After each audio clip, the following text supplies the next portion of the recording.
Hey there, Jack D'Souza, Martial Arts Advantage, Centerton, Arkansas with you. And we've got a crime explosion out there. And folks, I got a couple of questions for you. Number one, why do we tolerate it? Why do we tolerate criminals? Why do we tolerate gangbangers? Why do we tolerate juvenile troublemakers? Why do we tolerate this behavior?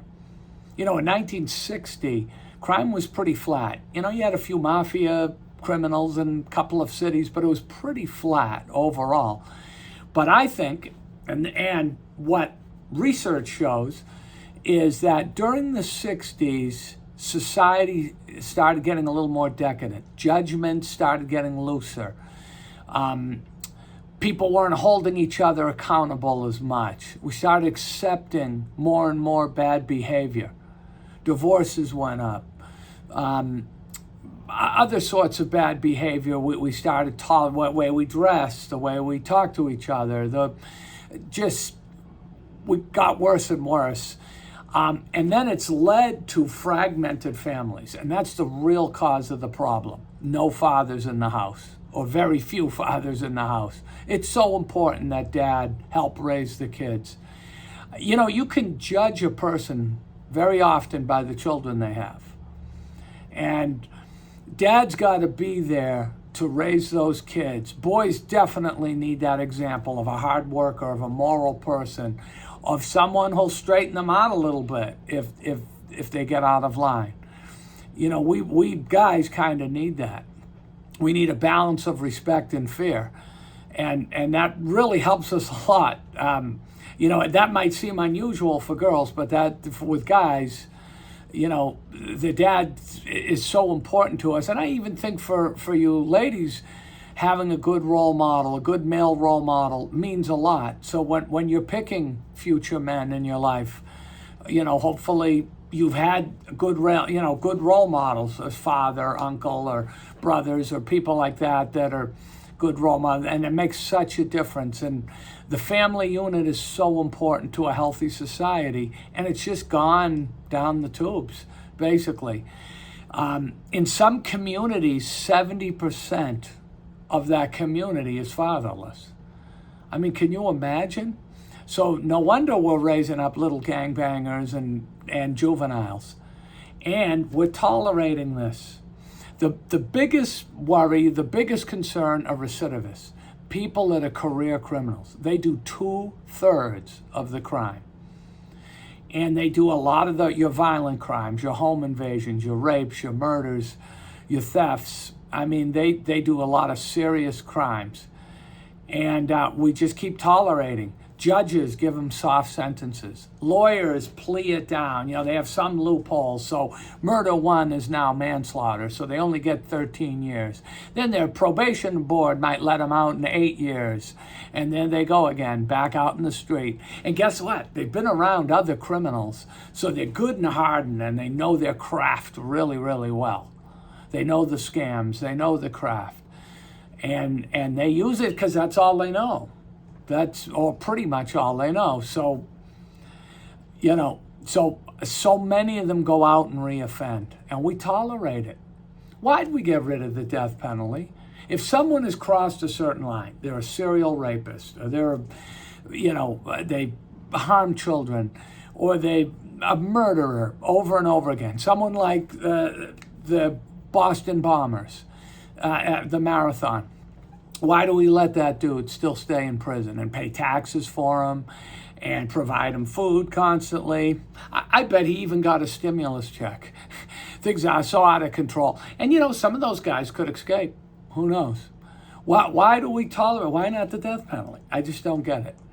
But, you know, they're gone. Goodbye. Enough. You know, and not 700 appeals for them. You know, one or two quickly, and we're done with it. You know, so it's just, we just, as a society, now look, I don't want to be Saudi Arabia. I don't want unjust punishments. But holy cow, we've really turned the tables the other way. And these recidivists just cause so many crimes. And they start young, and they just hone their craft. and they're in and out of the system. They take advantage of you, they take advantage of the system, take advantage of taxpayers. Do you know what crime costs society? It's staggering what it costs. Never mind what it does to a family, to a business, to, a loss of life, to so many things, but just the cost of crime is just through the roof. So folks, look, I don't care what party they are, vote for somebody who won't tolerate crime.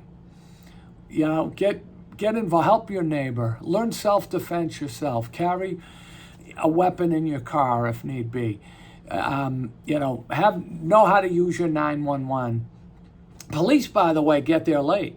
Police get there 3 minutes, 4 minutes, 5 minutes if you're in a good area, late. So oftentimes the criminal has had time with you. So you need to know how to defend yourself or have a weapon or just something to know how to drive fast or run fast or whatever, just to survive. It's just, so that's why it's important to stay in shape too. So you might have to sneak out a window. You might have to, who knows? So, self-defense just isn't, beating up a mugger.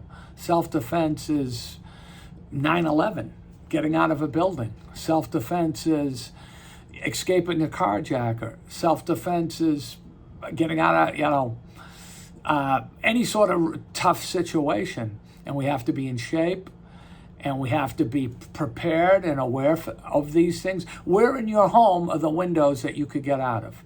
If someone broke in, you could get a child out and say, run to the neighbors, have them call 911. Kids are fast. They can climb down things, run fast to the neighbor's house. Are you prepared for that? Are you ready for that? So, these are important things, but we've let society get downhill, which is a shame. We should stand up, but we get bullied when we stand up. Oh, Bible thumper, or all kinds of Mr. Moral Police, or this and that.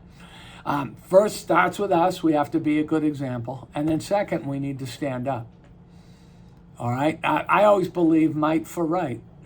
It's because we get taken advantage of by these criminals. They look at niceness as weakness, and that shouldn't be tolerated.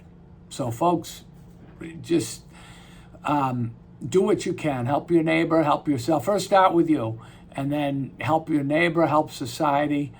This is a wonderful country with so many good people. But, this is why businesses leave. It's not racism. It's not poverty. Now, poverty can be a stimulus to crime, but there's so many good people that are poor. But they leave because businesses get so many criminals and so many leeches and criminals and people coming in. In some cities, shoplifting, you can shoplift up for $100. No offense. No offense. I mean, isn't that ridiculous? So for capitalism to strive, for businesses to do transactions, we have to have a safe community. Otherwise, they'll board up the building and leave. And then the value goes down of the property of the neighborhood. And pretty soon, graffiti goes up. And guess what? We've got a problem area. And this is how quick it can happen. All right? Starts with us. Let's not tolerate this anymore. And let's ourselves be good human beings and be alert. Okay? We'll see you next time. Thank you.